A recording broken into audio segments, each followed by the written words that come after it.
Merci Christophe, merci pour cette invitation aux organisateurs, l'IFV et puis les labos du Bernet, donc, pour m'avoir permis de participer à cette journée. Oui, l'impact de l'évolution climatique, on la ressent fortement aujourd'hui, et depuis quelques années d'ailleurs, mais ça fait peut-être à peu près une trentaine d'années que je m'intéresse à ça et que je m'intéresse surtout à l'ensoleillement, hein, qui va de pair d'ailleurs avec le réchauffement climatique. Et donc je voudrais vous présenter un certain nombre de travaux de thèse que j'ai co-encadrés ou dirigés ces dernières années. Là, il y a à peu près 5 thèses parmi toutes celles que j'ai encadrées qui seront présentées, enfin des extraits de thèses bien sûr. Et puis une thèse également de Bordeaux de Xavier Chaunet qui a travaillé sur le Sauvignon et sur les thiols et les précurseurs de thiols. Je pense que c'était intéressant aussi de vous les présenter. Donc on va aller assez rapidement, puisqu'il y a 15 minutes, hein, donc si j'arrive à avancer. Voilà, donc une diapo que Jacques vient de vous présenter hein, sur les travaux de Hernán Ojeda à Pêche Rouge, donc qui montre bien qu'effectivement il y a une tendance forte au stress hydrique et à cette évolution climatique et à la pénurie d'eau. Donc je passe assez rapidement. Là, je voulais vous montrer cette photo parce que, en fait, ce qu'on ne sait pas trop, c'est que la baie de raisin, la grappe de raisin et plus exactement la baie, sont relativement autonomes par rapport à la plante. Et en ce qui concerne les précurseurs d'arômes, c'est particulièrement vrai. Cette baie de raisin reçoit de la sève élaborée, c'est-à-dire de l'eau, des sucres, des acides, des minéraux, de l'azote, évidemment. Mais au sein de chacune des cellules de la baie, particulièrement des cellules des pellicules, on a des métabolismes qui sont propres à chacune des cellules et qui vont permettre la synthèse plus ou moins rapide de certains composés, donc précurseurs d'arômes, qui vont ensuite, bien sûr, dans le vin, donner des arômes intéressants. Les modifications climatiques s'accompagnent d'une augmentation du stress hydrique. Bon, c'est un traumatisme métabolique pour la plante qui ne vous échappe pas, d'une baisse des rendements, de l'absorption également des composés minéraux qui va baisser au même titre que les rendements. On a une augmentation des températures qui est très difficilement séparable de l'augmentation de l'ensoleillement, qui peut être directe ou indirecte, on en parlera un peu plus loin. Ça induit des modifications de précocité qui sont très, très importantes dans certains cas. On a une modification également du ratio lumière sur ombre.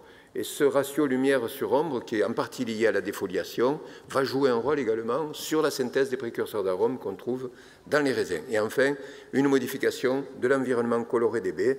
J'y reviendrai. Quand une feuille passe du vert au jaune, eh bien pour les baies qui sont juste à côté, ce n'est pas exactement la même histoire. Là, vous avez un effet du stress hydrique sur les précurseurs de thiol du cépage Sauvignon. C'est la thèse de Chaunet dont je vous ai parlé. Quand on est à Bordeaux, hein, donc ce n'est pas exactement le même stress hydrique que dans le Languedoc. On a à Bordeaux, quand on bâche les terrains sous la vigne pour que l'eau ne s'infiltre pas, on observe uniquement pour l'un des précurseurs, celui du mercaptohexanol, une augmentation de la présence de ce précurseur qui donne donc la molécule en question avec des odeurs de pamplemousse. C'est vraiment quelque chose qu'on connaît bien, notamment dans les sauvignons ici et dans les rosés. Ça s'accompagne aussi, vous voyez que la mercaptopentanone ne bouge pas, l'odeur de buis ne bougera pas beaucoup, elle n'est pas très sensible au stress hydrique et au contraire, je dirais qu'elle diminue même, je dirais, quand on a affaire à un stress. Par contre, on voit disparaître très rapidement les pyrazines parce que la maturité avance très rapidement, dont les odeurs de poivron vert. Voilà. Donc on va changer de style, j'y reviendrai en conclusion.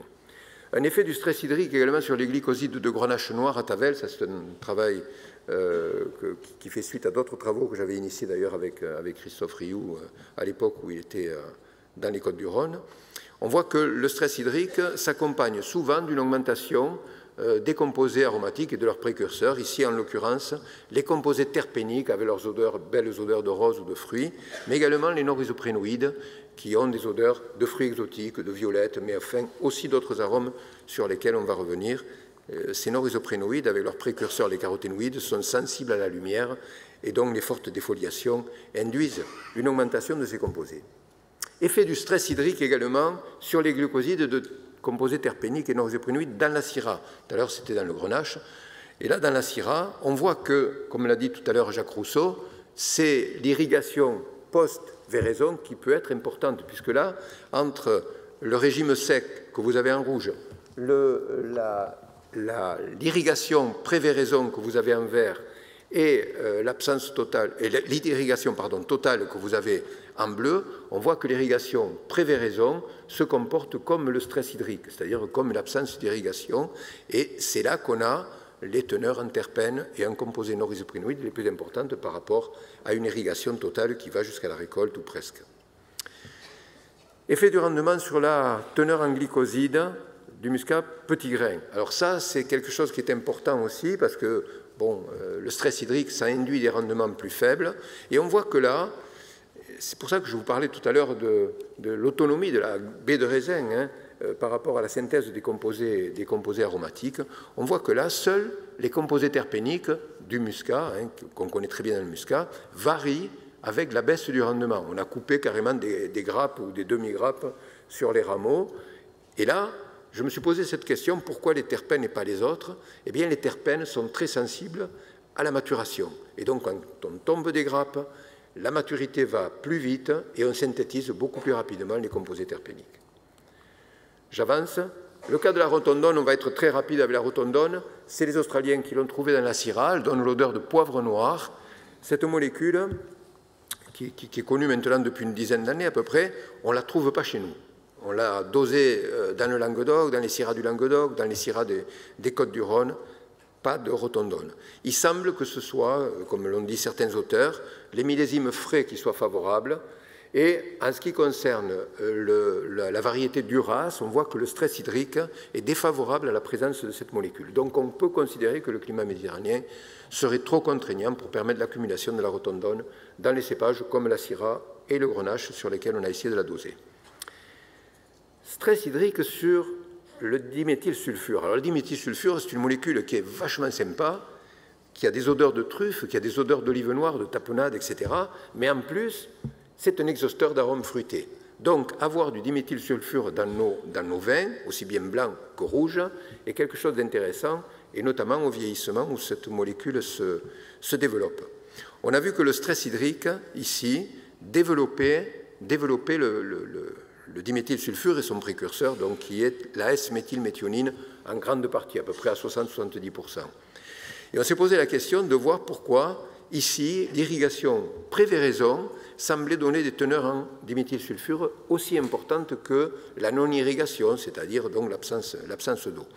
Et en fait, une des hypothèses qu'on a soumises, vous l'avez en bas, c'est-à-dire que cette irrigation pré-véraison a augmenté la surface foliaire de la syrah, elle a pu synthétiser des rameaux, des feuilles, etc., que cette surface foliaire ensuite devient extrêmement consommatrice d'eau et qu'à ce titre, post-véraison, eh bien, on a une dépense d'eau très importante. Et là, la plante, qui n'est pas si bête que ça, met en œuvre un osmolyte, la S-méthylméthionine, comme par hasard, qui est le précurseur du diméthylsulfure. Donc on peut considérer que cette théorie-là, ou cette hypothèse plus exactement, est certainement la bonne pour comprendre un petit peu la présence de ces diméthylsulfures dans les vignes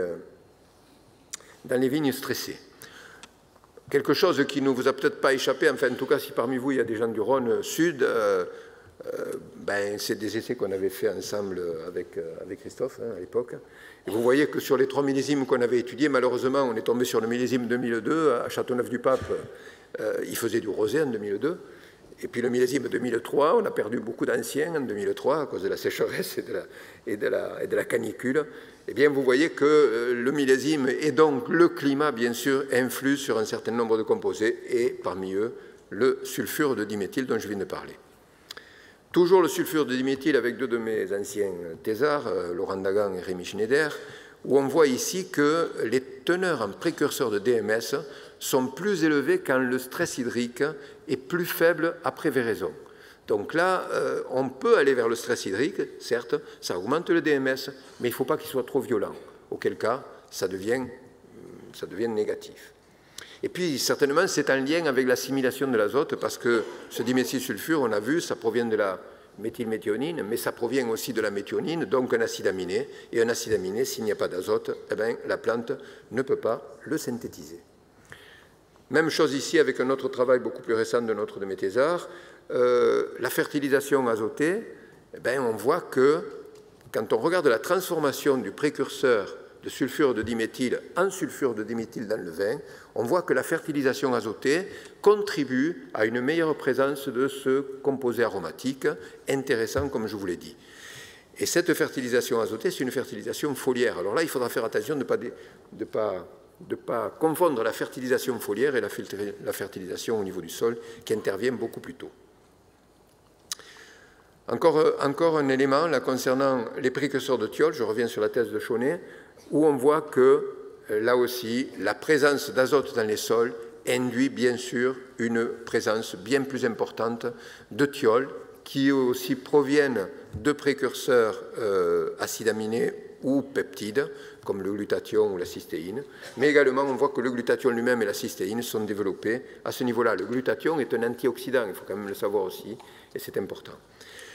Voilà, aussi, au niveau des composés minéraux, on voit que une étude très récente, qui n'est pas encore sortie d'ailleurs, dont j'ai eu vent il n'y a pas longtemps, donc elle va sortir aujourd'hui, dans les jours qui suivent, on montre qu'un amendement potassique en particulier provoque la présence plus importante de damascénone. Et cette molécule est très intéressante parce que c'est un arôme fruité, fruit exotique, mais en plus c'est un exhausteur d'arôme, un peu comme le DMS dont j'ai parlé. Donc là, il y a un côté peut-être positif à voir à ce niveau-là par rapport à la présence d'un amendement potassique, voire un amendement avec de l'azote. On vient d'en parler, hein, mais je l'ai signalé également à ce niveau-là. Seulement, l'azote, il faut faire attention, parce que si on en met trop dans le sol, si on en met trop en pulvérisation foliaire, eh bien, le remède peut être pire que le mal. C'est-à-dire qu'en termes fermentaires, eh bien, au lieu de produire des esters, la levure, qui sera excédentaire en azote, va produire beaucoup d'acides aminés. Elle aura des phénomènes de régulation sur ces acides aminés qui vont se dégrader par ce qu'on appelle la voie de Ehrlich. Et à ce moment-là, on va fabriquer des alcools supérieurs. Et les alcools supérieurs, ce n'est pas terrible, quoi. Ce sont des molécules qui sont plutôt négatives, plutôt grossières dans le style des vins. Alors, un autre travail sur lequel j'ai pas mal travaillé, ça a été parmi mes travaux de recherche et les travaux que j'ai accompagnés, ceux qui m'ont le plus émoustillé au tout début de ma carrière, hein, c'est l'effet de l'ensoleillement. Je suis catalan, alors peut-être ça répond un peu à ce que disait monsieur tout à l'heure, mon concitoyen là-bas de Catalogne, hein, où on sait très bien qu'on manque d'eau, mais on a beaucoup de soleil par ailleurs, hein, on a les fours solaires et compagnie. Donc l'ensoleillement, ça m'a beaucoup interpellé, et on voit que les caroténoïdes, hein, qui sont les précurseurs des norisoprénoïdes, c'est mes travaux de thèse quand j'étais jeune, etc., eh bien, les caroténoïdes se développent beaucoup quand il y a du soleil. Et là, quand je vous parlais tout à l'heure de la baie qui est complètement indépendante par rapport à l'ensemble de la couronne aérienne, vous voyez qu'entre les deux premières séries d'histogrammes, d'un côté, on a l'ensoleillement, c'est-à-dire j'ai pris des baies directement au zénith, hein, ensoleillées complètement, et puis on prend des baies qui sont de l'autre côté de la grappe, là au contact du feuillage, et on voit qu'elles n'ont pas du tout la même composition, notamment en caroténoïdes qui sont des servants des xanthophiles au niveau de des servants des chlorophylles au niveau de la photosynthèse. Et puis à côté, vous avez les baies qui sont complètement dans le feuillage, qui elles aussi souffrent un petit peu concernant la synthèse des caroténoïdes. Je passe rapidement sur les variations qu'il y a de réception de soleil entre une baie qui est complètement éclairée et une qui est complètement à l'ombre des feuilles. Vous voyez que c'est carrément un rapport de 1 à 10. Hein. C'est très important. L'infrarouge varie également beaucoup à ce niveau-là. Alors ici, c'est des travaux également d'une de mes thésardes sur les caroténoïdes qui donnent naissance, donc, comme je l'ai dit, aux norisoprénoïdes, aux phénols volatiles, et puis ensuite donc, les phénols volatiles et les terpénols qui ont été dosés également par ailleurs. On voit qu'effectivement le soleil a un gros impact sur les norisoprénoïdes, un gros impact également sur les phénols volatiles, ça ne nous étonne pas, on connaît les tanins, on connaît les anthocyanes qui sont aussi des phénols et qui sont produits en présence de soleil plus que dans les climats septentrionaux, en Alsace ou en Bourgogne par exemple. Par contre, vous voyez que les terpénols sont relativement indépendants par rapport au soleil. Alors ça, c'est quelque chose qui nous a interpellés. Avec Rémi Schneider, on s'était posé la question aussi de ces terpénols et on voit que sur ce transparent, je l'ai mis, il est complètement déconnecté du reste, mais sur les sols profonds où on a beaucoup de feuillage, en général, on voit que les monoterpénols vont vers ces sols profonds, c'est-à-dire qu'ils sont produits quand même, malgré tout, même s'il y a de l'ombre. C'est une famille de composés qui est un petit peu indifférente au soleil. J'avance. 2 minutes. Pour 2 minutes, on va avancer. Bon, là, c'est une grappe à l'ombre, une grappe éclairée. Vous voyez que le retard de maturité, il est même visualisable directement à l'œil. Si la diapo veut changer, ce serait bien. Ça passe. Ah oui, un truc sur lequel je me suis intéressé aussi avec des collègues, c'est la solarisation, c'est-à-dire la différence de couleur du sol et la réflectance sur les baies de raisin. On avait travaillé ça avec un collègue de l'INRA, François-Xavier Sauvage, et un collègue à lui, Robin, et on voit que sur les caroténoïdes, par exemple, quand on est de la véraison à la maturité, on voit qu'à la véraison, on a produit davantage de caroténoïdes. Quand on met, quand on met des bâches aluminisées qui réfléchissent la lumière sous les souches par rapport à un sol nu ou à une bâche noire qui absorbe la lumière et qui ne réfléchit pas. Et ça se traduit par une augmentation également de composés odorants, des non-isoprénoïdes, environ de 15%. Donc vous verrez qu'entre un calcaire blanc et des schistes noirs, on peut avoir des variations qui sont liées justement à la couleur du sol. Des phénomènes d'interconversion au niveau de la lumière, je vous ai parlé de l'ombre et de la lumière. Il faut savoir aussi que l'ombre et la lumière jouent un rôle sur certains précurseurs, comme les caroténoïdes et les xanthophiles en particulier, avec des conséquences sur les non-isoprénoïdes qui seront différentes. Donc on va avoir moins d'intensité aromatique quand on passe à l'ombre et des types d'arômes différents par rapport à ce qu'on obtient quand on est au soleil. Et enfin, une dernière diapo avant de passer à la conclusion, c'est sur la variation de l'environnement lumineux. C'est-à-dire, si on a affaire à un environnement lumineux vert, par exemple, comme c'est le cas avec des feuilles qui entourent les grappes, eh bien, on verra qu'on a une synthèse. On a une synthèse plus importante des caroténoïdes et une dégradation plus importante. Donc, on va avoir une production de non-isoprénoïdes plus importante que quand on est dans un environnement jaune ou rouge. Quand vous arrivez vers la défoliation, vous avez des feuilles qui deviennent jaunes ou éventuellement ocre, et là, on produira moins, on a un environnement lumineux qui sera différent, on n'aura pas exactement les mêmes arômes quand on pratique une défoliation manuelle. Voilà. Si je peux arriver aux conclusions, j'ai deux diapos de conclusion. Donc, ce qu'on peut conclure par rapport à tout ce que je viens de vous dire d'une manière vraiment TGV. Stress hydrique modéré. Au niveau des glycosides, qu'on connaît bien avec le muscat, les non-isoprénoïdes, etc., on a une augmentation des composés par concentration et indirectement par supplément d'éclairement pour les non-isoprénoïdes. C'est-à-dire que la défoliation va entraîner un éclairement plus important des baies.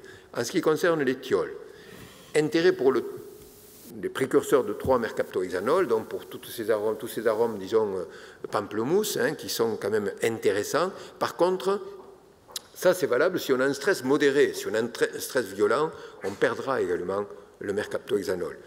Et on a un changement de style, c'est-à-dire que dans le Languedoc, par exemple, ou dans les zones méditerranéennes, il ne faut pas chercher à faire des sauvignons façon néo-zélandais ou façon sudaf. Pourquoi? Parce qu'on n'aura pas de pyrazine et on n'aura pas la 4-MMP qui auront disparu avec le stress hydrique et l'éclairement. Le sulfure de diméthyle, l'intérêt du stress hydrique modéré est intéressant après véraison, mais il ne faut pas qu'il soit trop important si on veut avoir suffisamment de sulfure de diméthyle. Pour les deux derniers et pour la synthèse des esters et des alcools supérieurs, eh bien, le rôle important de la disponibilité en azote du sol, on peut compenser avec l'azote foliaire, mais ce n'est pas les mêmes arguments, avec des possibilités de correction.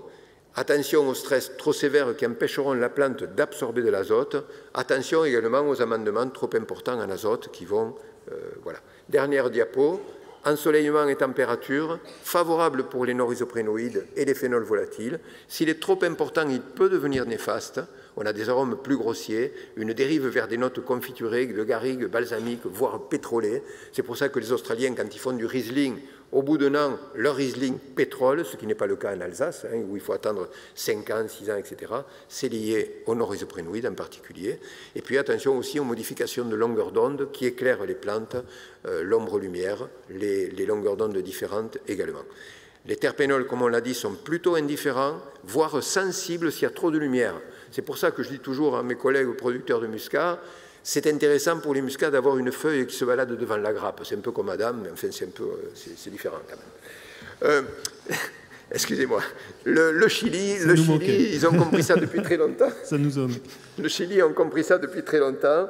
Et comme l'a montré d'ailleurs Jacques, hein, on a de l'ombrage sur les vignes de muscat au Chili, là où ils produisent le pisco, du côté de la Serena. Hein, mais c'est un environnement subdésertique avec des cactus, vous savez, façon western autour. C'est vraiment particulier. Et eux, ils ont compris que la lumière était néfaste au terpénol. Les rotundones, la pyrazine disparaissent dans les climats chauds, donc on n'en parle pas. Tant mieux pour nous, tant pis pour la rotundone. Effet sur la maturation qui affecte tous les composés. Les glycosides augmentent plus rapidement. Pour les précurseurs de thiol, les sauvignons, les rosés de Provence, etc., on a des fenêtres de tir qui vont être réduites, c'est-à-dire qu'il faudra, quand c'est le moment, vendanger et vendanger rapidement, parce qu'après on perd les thiols, et donc il faut agir rapidement. Pour le sulfure de diméthyle, eh bien, il augmente avec la surmaturation, c'est pour ça que les mansins de Jurançon sont très truffés quand ils vieillissent, parce qu'ils sont surmatures. Merci pour... Merci, monsieur le professeur.